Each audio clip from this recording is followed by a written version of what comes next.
What's out there? What creates the shadows in the corners or the creatures of the dark? Who are those on the other side? What do they have to say? This is the Gateway Podcast. This is not your normal style of paranormal talk radio. Brought to you live from United Public Radio Network, 107.7 FM New Orleans.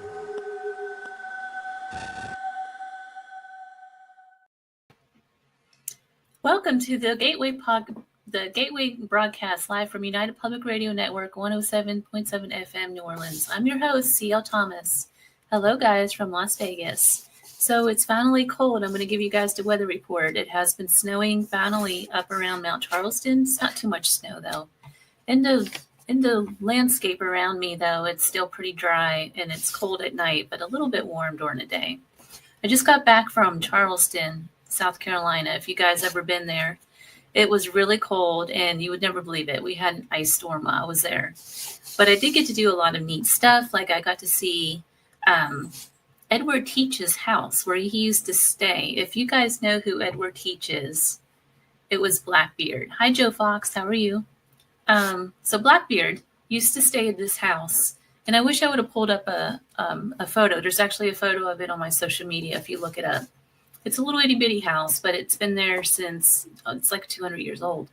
But Blackbeard, of all people, used to stay in his house. And there's a tunnel that runs from the house all the way to Cooper's River, which is a couple of blocks at least. And the story goes that if the governor knew that he was in town, he would send a brigade after him because he wanted to hang the guy. And so he would get in the tunnel just like, I don't know if you've ever seen, of course you've seen it, the pirate movies with, what's his name? I forget his name, but you know what I'm talking about. One of the main characters is Blackbeard always escapes. What's a true story? So the tunnel, he would get in the tunnel and run every time, but he did eventually meet his demise. But speaking of Blackbeard, I don't know about you guys, but I've always been fascinated with treasures and gold hunting. I always carry around a metal detector with me when I'm out in the desert. I always look for old coins and things like that. So my guests tonight are two brothers, Rick and Brian Antonson. They're historians, and they've written a book, Slumach's Gold, In Search of a Legend and a Curse. A lot of you probably know the TV series on the History Channel, Dead Man's Curse. Well, I think it was Brian. I can't remember which one just told me this. One of them told me that he was actually interviewed on this show. But without further ado, let me get them on here. Hello. Hi, guys. Welcome to the show. Hi, CL. Thanks for having us on. I'm really excited to have you guys on here. Well, us too. And you mentioned Blackbeard. There's a map at the start of the Slumach's Gold book that talks about it being one of the 5 or 6 most famous lost treasures in North America. One of the other ones on the map is Blackbeard's. Really? They never found any of Blackbeard's gold, have they? Have not. At least if they had, they cashed it in somewhere and didn't go public. But it remains lost, and Slumach's Gold remains lost, and they're each among the top 10 in terms of famous and pursuits of lost treasures in North America. So Slumach's Gold, you guys, this is like the 3rd version of this book that's coming out. Did you guys redo it because of the TV show Dead Man's Curse? No, the TV show came out as we were doing this. The first version, our colleague Mary Trainer, and Rick and me back in the early 70s decided that we would take this legend that we'd heard since we were kids and we would make something out of it, put it into a book. And so our first book, a 56-page thing, we thought that we would collect all the information on Slumach, kind of put the legend to rest, because a lot of it is legendary and a lot of it is simply not fact. So we thought we'd done that with that first book. Well, all we did was ignite the interest of a whole bunch of other seekers who have spent their entire lives looking for the gold. We eventually sold the rights to that book after 10,000 in sales, and in Canada, 5,000 is a bestseller. So we had eventually sold off that, And the company that owned it and still owns it, Heritage House, one of British Columbia's largest publishers, said to us in 2006, it's your 35th anniversary coming up. We'd like to see a much expanded version of that. And so that we tucked into that, and that resulted in our 2007 book, which has now sold 15,000 copies. So the first two books together have sold 25 grand, and that's a lot of books in Canada. And then with the success of that and all the new information that had come out and so on, we've been talking for a few years to the Heritage House people about an edition that might come out in 2024 or 2025. And so they and we worked together on this wonderful production that you have in front of you now. This is a real coffee table book. It's 8 by 10 in size. Lots of color photographs and maps. It really is the here we go. It really is the we call it a capstone edition. We're in our mid 70s now, all of us, and we don't know that we have another book. If somebody came along and said, "Hey, we found Slumach's gold," then we would be all over that. But this is all of the information that anybody would want about the lost gold mine, the searches for it, the truth behind the legends behind the legends, all of that up to date. So while it's a capstone version, it is far different, far improved from the other two versions. Much larger, and it's a real new work. Who did all the photography in this? A variety of people. Much of it's historic photography that we were able to access, or documents that we were able to get refined with technology today that made them able to be reproduced and readable, so that others could be almost like they were touching it in an archive. That was good. And then a variety of people, from Don Wade, who's been in this longer than we have, and Adam Palmer, who's sort of the lead fellow on Dead Man's Curse. They provided us with photographs, and we were able to get more. What happened was that the publisher said, "You've got a tremendous book here. You've got lots of lore. You've really separated fact from fiction. You're doing a great job of storytelling. We want to accent it with additional photographs so that the reader gets a sense of, hey, that might be the creek, or it's alleged that the gold was found by someone who tucked some of it under a tent-shaped rock. That might be the tent-shaped rock." So they wanted photographs of all of that. And as turned out, we were able to source some genuinely beautiful photographs. So it takes the reader right into this legend, which we may want to tell you a little bit about this guy who got hung and put a curse on the gold mine, which is why dozens of people have been recorded as dying looking for it because of the curse. And why, with this new book out, we know there's going to be a whole new batch of gold seekers, fortune hunters, who are going to want to go into what is some of the most treacherous geography in British Columbia, which means some of the most treacherous geography in North America, because that's the province that this takes place in. Nice little corner right above Seattle for people who are wondering about the geography. If you come up the West Coast, this legend is about 30 miles outside of Vancouver, British Columbia, which is just 3 hours north of Seattle, Washington. So that's the tucked away corner where the gold is lost. I think that's the one thing that the photographs really kind of highlight for me, is that the terrain that we're talking about here. It's easy to talk about, like I always talk about the West, the Southwest, the desert mining towns that I always hike out to. Nobody really understands that unless I show them a photo of how remote these places really are. So these photos that you're showing in this book, it really highlights how jagged that terrain is and how rough that is for people to go out there gold seeking, which is really fun. We're going to get into all that. But before we do, how did you guys get started into this topic? Go for it, Rick. Talk about the best we tell story ever in the book. As Brian just said, it's been called the best campfire story ever. So you have to picture me at 8 and my older, wiser brother at 9. We're at a boys' camp out in what's called the Fraser Valley in British Columbia in Canada, not far from Vancouver. And it's the end of a week wrapping up stuff. And we've been out for that day at dusk fishing, caught fish. We're back with the fisherman and the fisher's wife, who also is the camp cook. We've got the two of us, 4 other guys. We're tired. We're cooking the fish over the coals of the campfire.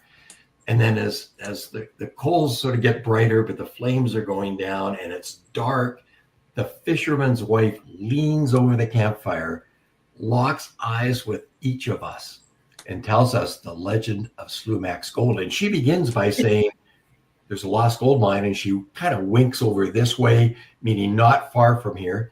And she says to us, but none of you will ever find it and live, because it's protected by a curse that a native, an indigenous man named Slumach made on the gallows just before he was hung for the murder of Louis B. And that was the campfire. We became captivated by this. And anytime we as a family, mom and dad, younger brother, younger sister, drove down the road from that camp, the hour and a half drive home, one of us would look as we passed over the Pitt River Bridge, and we'd look up towards Pitt Lake, Pitt Lake, which had the indigenous lands in the area. And one of us would say to the other, one day we're going to go find Slumach's gold. Doesn't matter about the curse. Did you ever find it? No, this is the bravado of 9-year-old kids, or 9 and 8-year-old kids. We decided somewhere along the way, we started to do some there were newspaper articles and things like that. So we started to do some learning on this, and we realized as we got older that a lot of people had reportedly died in searching for this. One of our early interviewees when we were doing the first book said, this is the worst topographical area in the entire province. And it is. I mean, as you say, when you look at the photos, a lot of it is straight up and down. Mm-hmm. And it's easy to walk off a cliff or be walking along a trail, and all of a sudden it gives way and boom, you're down 200 feet and you're dead. And so enough of that sort of thing had happened. And of course, every time somebody did die, they said, aha, that's Slumach's curse. Excuse me. So we realized that probably it wasn't a good idea to go up in the bush looking for this, but we could talk to the people who had, we could do the research, we could flesh out the stories and bring together a book. And so that was our focus. We became chroniclers of the legends and of the truth, in fact, rather than actually going and looking for the gold ourselves. Now, we have been up there. We have been up in that area. We've been up Pitt Lake a few times and stayed up there and so on. But to say that we had actively gone searching for the mine, no. Is there any paranormal tied to the land that we're talking about, Pitt Lake? Well, if one takes the curse and then adds in the geography, one of the things that, and Brian was alluding to this, you could be on the lake and fog can come in out of nowhere. And sometimes it was said that the fog was a result of the curse protecting the mine. That there's a television show called Treasure in 1957. And it has them looking for this. It was an American television show. And it has them almost at this creek where their research and their being on the ground tells them they're going to find the gold nuggets. And all of a sudden fog comes in and they close the television show saying it was Slumach's curse that brought in the fog. Now, in fairness, Pitt Lake is a good sized lake and it's a tidal lake. So it can be 4 to 6 feet difference, high, low tide. It can have a windswept afternoon that begins when you're out sunning and canoeing along. And you look over, and in many places, the shore is 100% inhospitable. It is just climbing out. So you can't beach it. You can't beach your canoe and then hustle ashore to get out of the wind. If you run up against that, the wind's going to swack your canoe into the side of a rock cliff. And this is like a lot of rock cliff. So it's not like you just canoe a little further and get out. So with all of that, there is this sense of people who died, and the rumors becoming that they must have been really close to finding the gold, and the curse set in. So, who was Slumach? Can you talk about him for a little bit? Slumach was a Katzie man, Katzie being one of the local indigenous tribes. And he, we don't know for sure. There's no historical record as to his birth. We do know that he died by hanging on January the 16th of 1891. We do know that the descriptions of him at the time were that he was around 80 years old. So we kind of back that up and we say that maybe around 1810 or so on, he was born. Probably born in the Fraser Valley here, probably born near Pitt Lake. And he lived for a long time at a small reservation just at the south end of the lake. And there, he really was of no consequence. Nobody knew anything about him and so on. There's Rick is, and of course the listeners can't see this, but Rick is showing a picture of a certain television show that hired a character to act as him, and he was about 80 years old, and he had the long white hair that the newspaper reports talked about. So until then, he had maybe been a hunter. There was lots of railway activity through here in those days. There were logging camps, and there were fishermen and so on who plied those waters. And so Slumach may have been a hunter for them. He may have gone out and shot a deer or two and brought it into them and sold it to them and whatnot. But there was no real notice of any kind about Slumach until one day he'd had a long time feud with a guy named Louis B. And one day when Louis B. and some others were hunting and fishing and so on, Slumach came out of the bush, and Louis B. Said, "What are you doing here?" And he raised his tomahawk, his axe, at him in a threatening fashion. And so Slumach said, "I'm going to shoot you," and he shot him. And that was the murder for which he was ultimately hanged. And so he was a guy who lived. There's absolutely no question that he lived. The accounts of his capture, his trial, and his hanging and so on are a matter of reporting here in British Columbia. And then everything died down afterward because, okay, it's another guy who killed somebody. He's been hanged. Good night. And that's it. But within a few years, there was a rumor circulating that the actual Slumach had a lost gold mine with nuggets the size of walnuts. And of course, that sort of thing goes crazy. Now, there was no proof. You know, in a court session, it was a 3-hour hearing and a 15-minute sequestering of the jury. But there would have been, if he'd been throwing gold nuggets around the saloons of New Westminster, as the legend says, somebody would have reported that, because gold nuggets the size of walnuts, everybody wanted one. And so somebody would have reported that in the newspapers of the day, the only media of the day. And there was no such mention.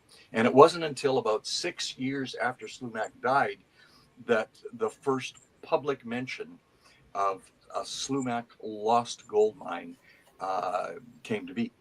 And so we chronicled that, and there's been many researchers looking at this over the decades, but nobody knows for sure what happened in those 6 years to create that legend. But we do know that the three people behind a company called the Slumach Lost Mine Company, the three people behind that in 1897 were the editor of the newspaper of the day, the defense attorney of the day in Slumach's trial, and the mayor of the town of New Westminster where this all happened. And they were three key people. Now, we can't find any other information as to why they came up with this Slumach Lost Mine Company, but we do know that each of them was involved with the actual trial. And what information might they have kept out of the newspaper That's of the day? interesting. Yeah. What information might they have been privy to? What might they have known from Slumach in his cell before he was taken to the gallows and hung?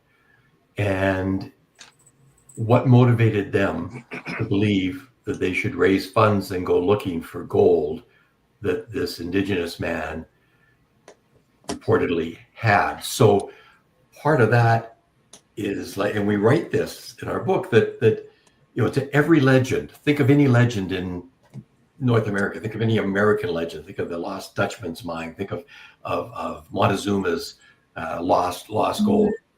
And the thought is that to every legend, there is the first person that told it. And what did they know that prompted them? Was it a lark, or was it something that was a sliver of truth, or maybe a bit more truth? So at the time Slumach was out hunting, as Brian described, in and around that area, I mean, British Columbia had gone through, there was the California gold rush, the people coming up through Oregon, the new state of Washington, and the new province of British Columbia, the Caribou gold rush. It wasn't yet the time, this is much earlier than the Klondike gold rush, but the other famous West Coast North American gold rushes were happening, and there was a lot of gold around. So had he waylaid a prospector who had found gold in the Caribou, was traveling down to New Westminster near Vancouver to deposit it, had he gotten nuggets or gold dust from such a person? Did he perhaps find a modest amount of gold and kept it to himself, did not go into town and boast about it, but did he have gold? So did these people who started, as Brian was saying, this Slumach enterprise, know something that the rest did not know? But the legend kind of catapults, and Brian's quite conversant in this, but by the early 1900s, when a character named Jackson comes onto the scene, and then by the 1920s and 30s, where the sort of salacious stories began to circulate, that's when the legend comes alive, and the curse is as real to readers of those magazines and those newspaper accounts in those days as our conversation right now is to people. They believed it happened. They believed gold was there to be found, and they were willing to risk their lives against a curse by an Indigenous man on the gallows. And that gallows curse is a real factor here. According to the legend, and of course this is, a mixture of fact and fiction, according to the legend, as he stood on the gallows, Slumach said, "Nika memlus, mine memlus," which in the local Chinook Indigenous jargon meant, "When I die, mine dies." And so people have focused on that curse that was uttered, and we call it on the front of our book. It's a gallows curse, but there is no evidence that Slumach ever said a word on the gallows. He was brought up. The witnesses who were there say he was brought up the stairs, and he stood there, and they put the noose around his neck and the hood over his head, and he said nothing, and it dropped, and he was gone. So there is no evidence from the reporters, the witnesses who were standing there, that Slumach had ever uttered a curse. But what's a legend of lost gold without a curse, right? And so this legend has been there forever. Brian, though, there's a lot of legends around where I live, where the Native Americans used to occupy, and once the people came in and took their land from them, there are stories about them cursing the land. Sure, there's lots of them, and that's why that sort of thing has legs. But there's no record that Slumach ever actually said this curse. But people believe that, and of course, then anytime somebody walks off a cliff or dies of starvation in the outdoors or whatever, It was Slumach. It's curse. Him. Well, how many people died looking for this gold? One There of was the a news- newspapers, Yeah. when our first book came out in 1972, and at that time, the Vancouver Province, one of the daily newspapers, a prominent, prestigious publication still around today, had recorded 23. Then there was later reference to 30. That's all by 1972. So it had a reality in the minds of many people. Now, as we both mentioned, this could have been calamity on behalf of those who died. We're very clear when we're talking in a situation like this that as much as we know the book is compelling and gives enough fact and an explanation of fiction that people will be motivated to go looking for the lost creek or for a stash of gold, that will happen.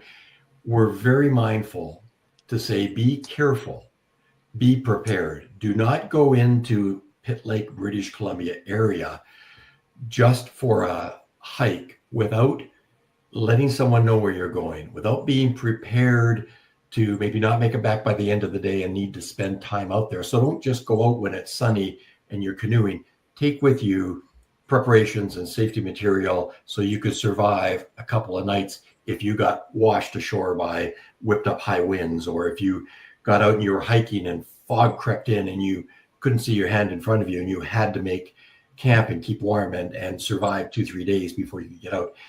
Don't be cavalier about going looking for Slumach's gold. If you're going to go looking for it, make sure you and those you are with are prepared and see it for what it is. And that's hiking and trekking in seriously dangerous country, which protects the legend and has taken the lives of many people who went looking for the lost gold. Have any of those people died mysteriously, or are they all from the elements? In Various things. An example, one guy, a guy from Washington, as a matter of fact, just below us, a guy named Louis Hagbo. He went, excuse me, something cut in my throat here. He went out in the bush and he died. And of course, his body was found, and everybody said, oh yeah, well, that's Slumach's curse again. Well, in actual fact, he had a heart attack, and he was 65 years old or something like that. Jackson. So, sorry? You got to tell about Jackson. Oh, yeah, I'll tell about Jackson. Go to San Francisco. Yeah.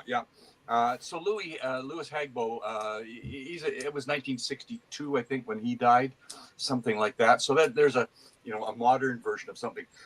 But there was a guy, 1901. So we had the Alaskan gold rush in the late 90s. And a guy named, according to legend, and again, there's no proof he even existed, but according to the legend, a guy named named W. Jackson, and that's all we know. And various people give him the name John, or others give him the name Walter. But the only record we have on a letter that he supposedly wrote, he signed it W. Jackson. He came to New Westminster on his way home from Alaska. And as he's in New Westminster for a few days, waiting to take a ship south to San Francisco, his home place, he heard the story of Slumach's lost gold. So Slumach died in 1891. Here we are now a decade later, in 1901, and Jackson is supposedly in town, and he hears these rumors. So he says, well, I'm going to go up there and find it. So he goes off into the bush around Pitt Lake, and 3 months later, he comes out, and he's a broken man. He is very sick. He's waiting for another ship down south, but he keeps his backpack with him all the time. Won't let it out of his sight. And so he has this thing with him, and it's very heavy. He goes back to San Francisco, and the rumor is that he deposited $8,000 of raw gold in the Bank of British North America. In $1901. Sorry? In $1901. In $1901. Oh, yes, $1901. So in 1906, of course, we have the earthquake in San Francisco. The bank where he made his deposit, all its records, all the paper and everything, they're destroyed. the earthquake and the fire and so on. So there's no way to prove that Jackson either existed or that he had any any actual gold deposited. But supposedly he was sick and he was dying. Supposedly before he died in 1904, he sent a letter to a Seattle guy, and he said, "I'm going to tell you where you will find these riches, and I'm going to give you directions. All you have to do is follow these directions." And he said something about when you're standing in a location where you can see three-pointed peaks and all this sort of stuff. But there was no real map or no real good directions like 5 miles north and 3 miles east or anything like that. It just wasn't that distinct. And the country's wild and so on. So without any proof that legend is true, people have been using the Jackson letter as it's known. And like I said, they attached the name John or Walter. But as it sits there, all it said was W. Jackson. They used the Jackson letter as an inspiration to go up north of Pitt Lake looking for gold. And in that, he said, I could only carry out a certain amount myself, so I left the rest buried under the tent-shaped rock there. Well, everybody says, hey, there's tent-shaped rock. We can go and find. It's just a rock that looks like an old miner's tent. That's simple, except that there are dozens or maybe hundreds of them up in that area. And everybody's got their own favorite. In our book, we've probably got, I don't know, Rick, 5 or 6 different tent-shaped rocks. We've got a whole bunch. Yeah, there's one Rick is showing on camera at this point in time that the listeners can't see. But there are literally no end of tent-shaped rocks up in that area. So I found one. We're going after it. And then you dig around and there's no gold, so there you go. So Jackson is very fictional too. There's no hard evidence that he existed. But around that time, a lot of people started going looking for the mine. Early 1900s. Have you guys had anything, you've been researching this topic for a long time now. Have you run across anything to where it just kind of shocked you with this research? Well, I met with a fellow. The Columbia newspaper was the other third daily in the area. And it is the newspaper where they had the ads, and Brian identified 3 of the people engaged with it.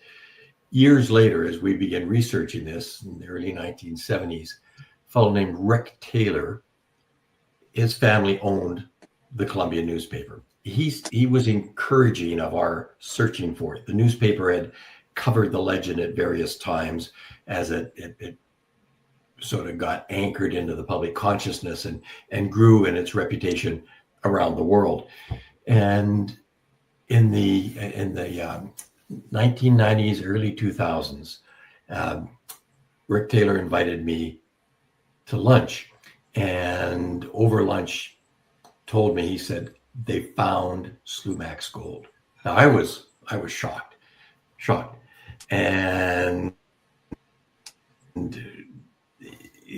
But I said, well, really? I mean, so many people have been looking for it. Any proof? And he had a plastic satchel with some ore in it, some rock that he said had been assayed and shown there was gold in there. He had within this bag the assay report, and it sat on the table as we had lunch and talked about it. And then at the end, he gave me the plastic bag, said, I'd like you to have this. And then he said, I'm going to draw you a map. And he took a napkin and drew roughly where this had been found, not on Pitt Lake, on another lake called Harrison Lake. We write about this in the book. So I was shocked. I have to admit, because this is a missing gap of evidence, I had that for a long time. And my archives for my various travel books and for our Slumach archives were taken by Simon Fraser University and are on a skid somewhere or in their archives. I have lost that bag. And I think it could well be in the archives at Simon Fraser University, or it It is in somewhere. I've moved since then. I don't think I've got it here. I don't think I gave it to Brian, or it's in his place, which could never be found. You'd have an easier time finding Slumach gold at Pitt Lake. But where is it? But that was one thing that shocked me. And there have been others. I think that the realization, and this doesn't maybe come as a shock, but the realization about the sort of yellow journalism, the willingness to disregard fact and to fabricate a good story and embellish it and hire an artist to portray Slumach not as an 80-year-old man, but as a young rogue with a cigarilla hanging out of his mouth, dance hall girl sitting on his lap, strewing nuggets across the bar. All of that happened in the 30s, particularly a journalist wouldn't, perhaps totally unfair to journalists to use that term to designate this man, but CV were his initials, Tinch. And he wrote these stories willingly embellishing what had happened in the early 1900s and the 1920s. The man from Wisconsin, Brian, who had come up looking for this missing gold mine. So all of that was there. So, while some of it was legendary, there began to be facts of occasions that could be documented, and some of these people were dying. And then all of a sudden, this curse had a real grasp on people, like as though the noose was around their own neck. And so some of that was it was exhilarating, but some of it was like a cold water splash on your face, maybe more than shocked. But I don't know, Brian, were you ever shocked? Yeah, I don't think there was anything ever shocking. There was certainly an awful lot to learn, and there were new bits and pieces of information coming out all the time. And as we would be talking with somebody, there might be something interesting. I'd say, oh, well, I haven't heard that one. And so I'd add that to our research and then follow up on that. But there was nothing really shocking. No, not to me. But I agree with Rick. The Rick Taylor story, they found the mine and here's some gold from it.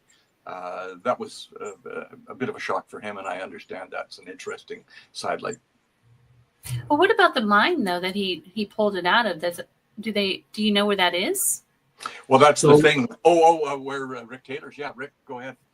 Yeah, he drew me this map, which I tucked in the plastic bag with the rocks and the gold and the assay report. And yeah, I mean, shame on me for losing it. But I recently ran into a fellow, my vintage, who lives in the Vancouver area, quasi-retired, but has been very active with a number of mining companies. And I subsequently introduced him to Brian as well. He has reports from what is, say, the east side of Harrison Lake down towards the southern part of the lake. And this lake is within 20 miles of Pitt Lake. And it had a routing with gold seekers coming down from the Caribou. So it fits with the history. But he drilled for a company up there in the 90s, and he's got all of the reports, and they found gold. It was not commercially viable. It also, he says, today, if it was commercially viable, would not get mined because it's within sight of what's called Harrison Hot Springs, which is a major resort tourist area, and it would be a blight on the landscape. But there are also stories, and this one might qualify as shocking because it's the one that Brian believes to be true. So he's a skeptic. I'm a skeptic, but I think they've been finding gold in the area. And Brian actually has a story about gold being found, except it is in what is designated as a provincial park, and therefore mining is forbidden. But I was shocked that Brian believed this guy had gold, because it's the story writ large, is it not, Brian? So I can tell that story. Prospectors, people who seek gold will say, well, gold's where you find it. And this particular area around Pitt Lake doesn't have the right geology and so on that geologists would say, well, that's, the kind of place where you're going to find some gold. But a prospector will say gold is where you find it. And there's lots of rich areas north and east and whatnot, and in the Fraser Valley where people have found placer gold and things like that. There was this guy that Rick refers to. His name was Stuart Brown. He was a qualified man. He had a master's degree. He worked for the provincial and the federal government, and he was the forestry guy in this area around Pitt Lake. And he was one day within the bounds of one of these provincial parks, and there are two up there, and he wasn't certain exactly which area, which park he was in, but he knew that he was within the bounds of a provincial park.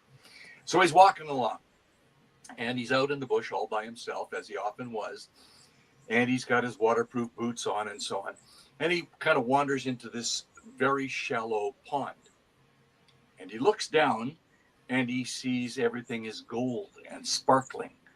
So he reaches down and pulls up in his hand a bunch of gold nuggets the size of walnuts. And it's very heavy. His hand is shaking and so on as he's holding all these nuggets. And he says, I found it. I found Slumach's mine. But being the good company man he was, he said, I can't take this gold out. So I'll leave it here and I'll go back and I'll report it to the provincial government. So he went to, first of all, went to the minister who was responsible for this area. And he said, I have found gold. And it's within the bounds of a provincial park. But I found it, and I believe it's the legendary Slumach lost gold. And the guy said, well, there's no, we can't go in there. We can't mine it and so on. So forget it because it's within a provincial park. And he said, you don't have to mine it. You reach into the water and you come up with this stuff in your hands. There's no mining involved. And he said, there's enough there. He felt there were millions and millions and millions at the time. He said, we can pay off the provincial debt with this. All we have to do is take a few people in there and bring it up. Well, I've read through a couple of times the 1-inch thick stack of correspondence that he had with these guys in our provincial capital, trying to convince them.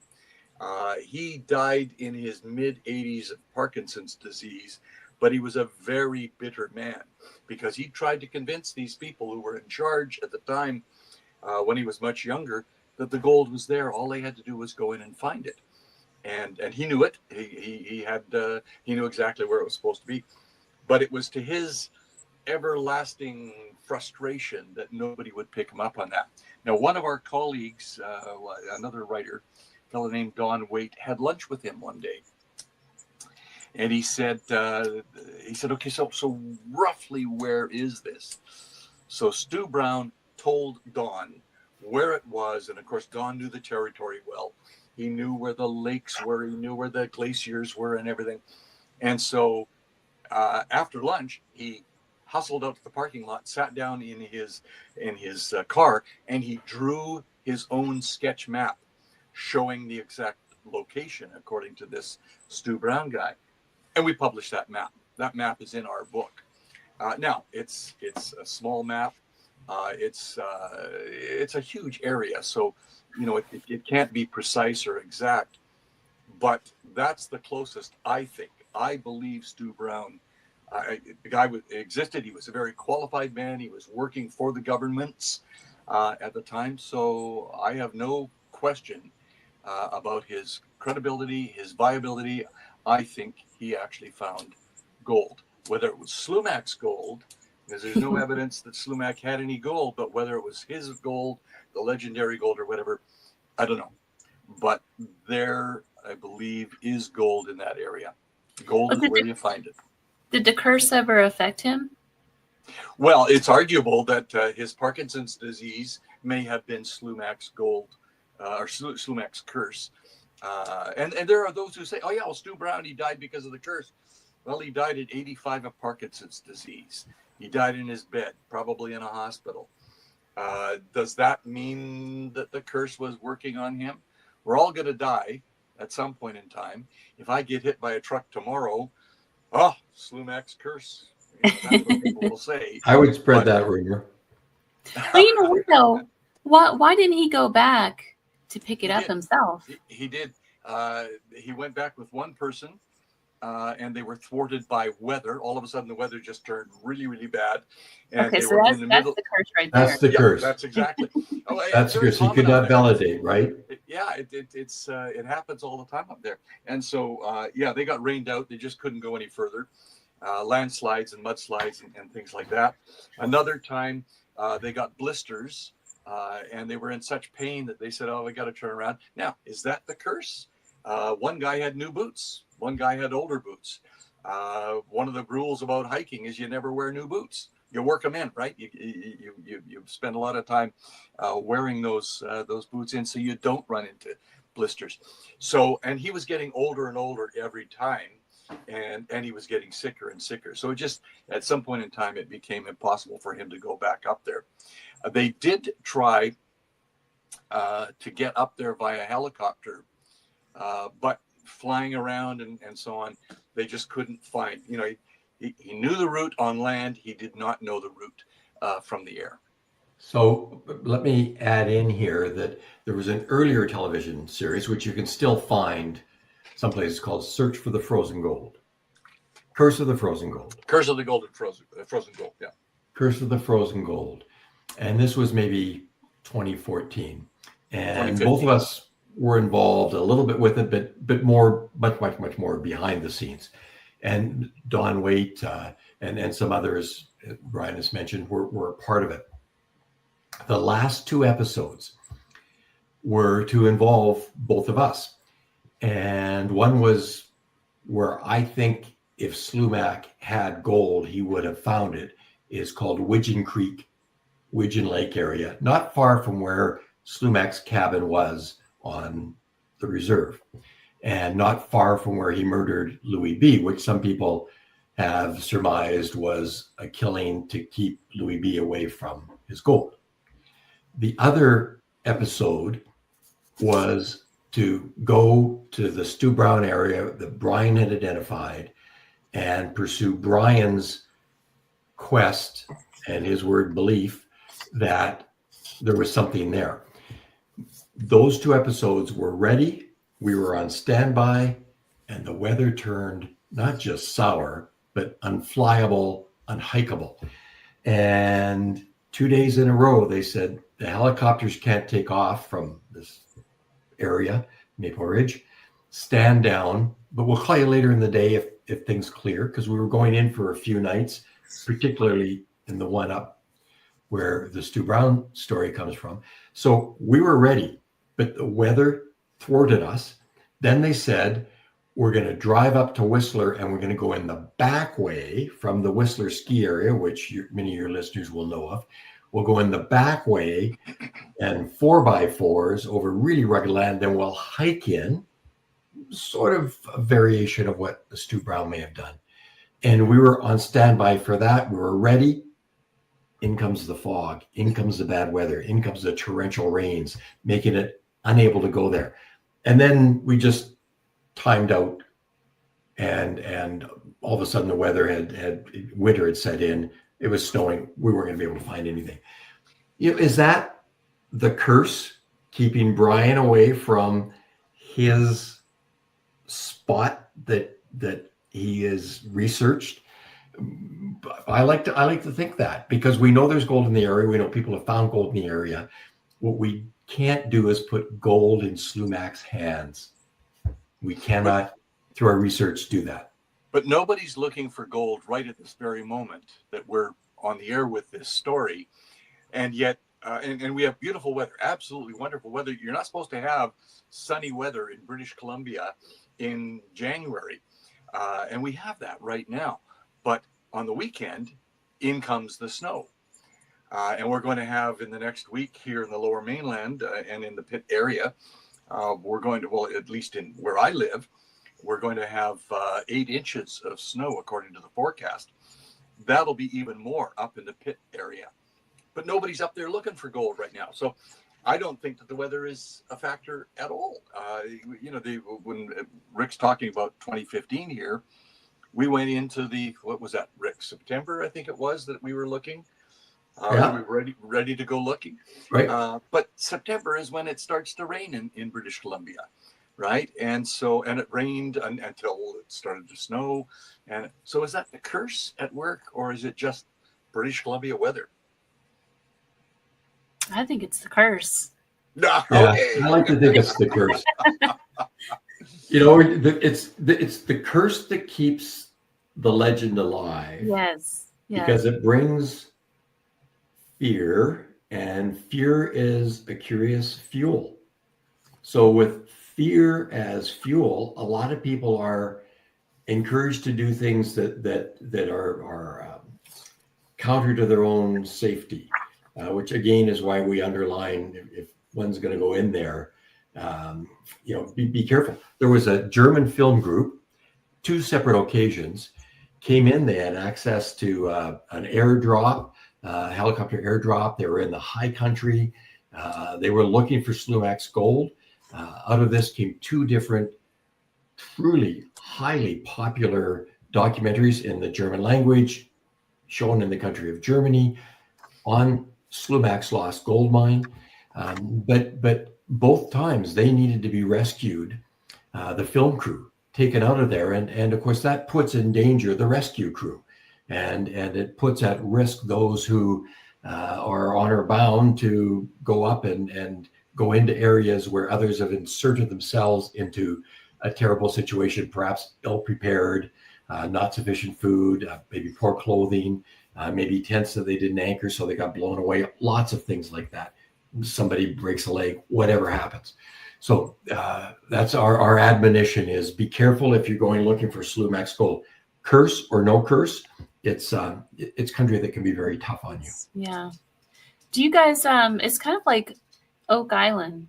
Will this ever be solved, do you think? Will people ever find it?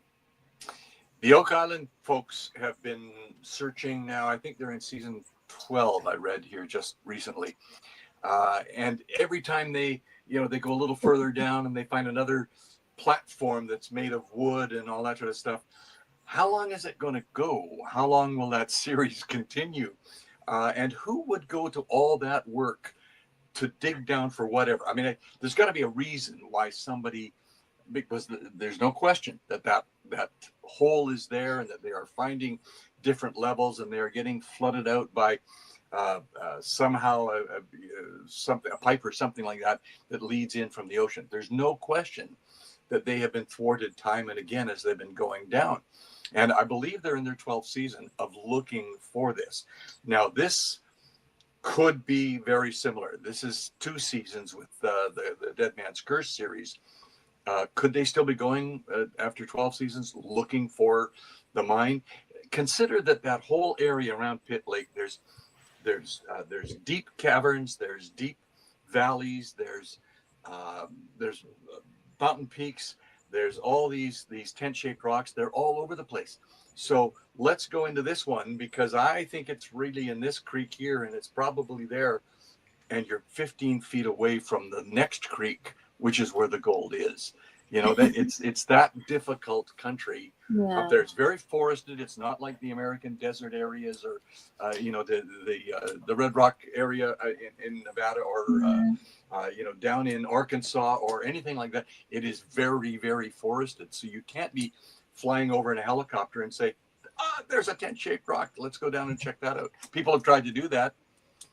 And crashed, by the way. And crashed. Yeah. And crashed the helicopter. So, it's either at times ineptitude or a curse, or some conflating those two. But you're talking to 2 guys that, along with friend Mary Trainer, the 3 of us have been at this a long time, and between books we continue to research, to gather things, to talk to people, and so to us the legend is very much alive, and we've had our researchers sifters on, as it were, to try and see what can be left behind in the way of good storytelling, but honest storytelling. So we've had many great reviews about the new book, Slumach's Gold, and what has been acknowledged is that, we come really clear about Indigenous rights and Indigenous voices not being heard in those days, and indeed maybe heard more now, but not adequately. So what was muted at that time because they didn't have access to listeners outside of their own community, and that those were harsh times, as you talked about earlier. That lands taken from Indigenous peoples and secrets kept and truths buried. So there is that element, and I don't know that had he been of a European descent, I don't know that a curse would have been attached to him and believed. But in the times of the late 1800s, early 1900s, it was something that could be attributed to an Indigenous person, and because of, again, fears or lack of understandings, could stick in a way that it wouldn't to a settler, that they had somehow cast this curse. So those contexts are really important to have a willingness to believe in things, sometimes because of our own ignorance. I have a really quick question because we're just about out of time. Have you guys interviewed anybody from the Native tribe that he was a part of? Yes, in sporadic fashions, the local folks, the local Indigenous people, and there are people alive today who are descendants of his family. They have said to us, everybody makes money off our boy Slumach, and we don't. So we want to pull back and not really be involved. And it's true. We're selling books. People sell television shows and so on. And so there's some bitterness there. And there was also a problem with the folks from Germany who were asked not to bother them, and they came in and bothered them anyway. And that was nothing to do with us at all. But it happened. And so they, a couple of things like that, they said, we're going to pull back. And we just don't want to be involved. It's not a nasty thing. It's not a fighting thing. It's not a huge thing. It's just, we're not interested in being involved. It just is. So you told me earlier that the book is sold out. Virtually sold out, yes. 2,500 copies were printed, and there were a few promo copies and things like that. And now people are, they're contacting us and saying, I can't find your book. All the bookstores say they're sold out and we can't get any more. We were 12 weeks on the BC bestsellers list. And our publisher, says, well, if we can find some in a bookstore, and if they've got 6 copies left, we can maybe get 3 back and put them over here to this bookstore and so on. But we're down to number 14 on the BC bestsellers list as of Monday, this past Monday. And that indicates that we're virtually sold out. People aren't buying it because it ain't there. So a reprint's going to come, but Amazon has copies. We should always say that Amazon and some of the chains, the bigger chains, do have copies because they realized it was going to sell it. So they've protected some for them, so that there are places to find them. But yeah, we need to get the reprint in and do a big spring push. And the book's so beautiful. It had a great fall audience because people wanted it as a gift book as well as a storybook. Come spring and summer, there's all sorts of people traveling around Western Canada that are going to see this book in racks and want it because they want to go back to the campfire that night and read about it, and they'll go find Slumach's Lost Gold. And so the publisher is working on our second edition, or our second printing right now as we speak. For the listeners out there, you have got to get this book. It's really good. It's called Slumach's Gold, In Search of Legend and a Curse. It is by the brothers Antonsons, Rick and Brian. And there's another one in here, Mary Trainer. Mary Trainer. So find it on Amazon, you guys. And thank you so much for coming on the show and being a part of this. Thank you for having us. This has been Well, wonderful. thank you. Yeah, this has been great. It's been nice to meet you this way. That's terrific. Thank you. So, you've been listening to The Gateway, your portal to the unexplained, the mystical, and the otherworldly, broadcast live from United Public Radio Network 107.7 FM New Orleans. I'm your host, C.L. Thomas, and coming next week, I have a guest next week, and you know what? I don't know their name just yet. I didn't write it down, unfortunately, but stay tuned. I'll get that out soon. And also, magazine is going to be due Friday, so you guys should be able to get that on Friday. Until next time.